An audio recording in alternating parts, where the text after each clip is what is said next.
Welcome to KR engineering and career institute channel subscribe చేయండి, like చేయండి, share చేయండి. మరి చాలామంది జోసా కౌన్సిలింగ్కు మళ్ళీ కేటగిరీ సర్టిఫికేట్ ఫ్రెష్గా తీసుకోవాలా సార్, ఇన్కమ్ సర్టిఫికేట్ కూడా అని అడుగుతూ ఉన్నారు. దీనిపై చిన్న క్లారిటీ ఇవ్వడం జరుగుతుంది.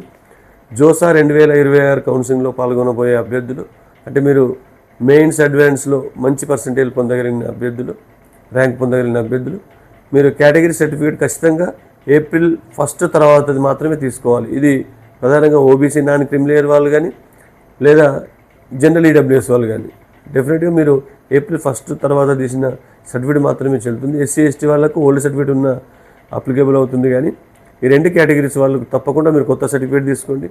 ఇన్కమ్ సర్టిఫికేట్ సంబంధించి కూడా మీరు తప్పకుండా ఏప్రిల్ 1 తర్వాత తీసిన ఇన్కమ్ సర్టిఫికేట్ మాత్రమే కౌన్సిలింగ్ వెళ్తుంది. కాబట్టి మీరు మరి జోసా కౌన్సిలింగ్ మన జూన్లో ఫస్ట్ వీక్లో ఉంటుంది.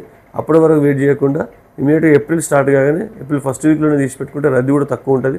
కౌన్సిలింగ్ ప్రారంభమైన తర్వాత మీకు మరింత ఎక్కువ రద్దీ ఉండే అవకాశం ఉంది. కాబట్టి 1/4/2026 తర్వాత ఉన్న category certificate, income certificate eligibility ఉన్న వాళ్ళు తీసుకోగలరు. Thank you.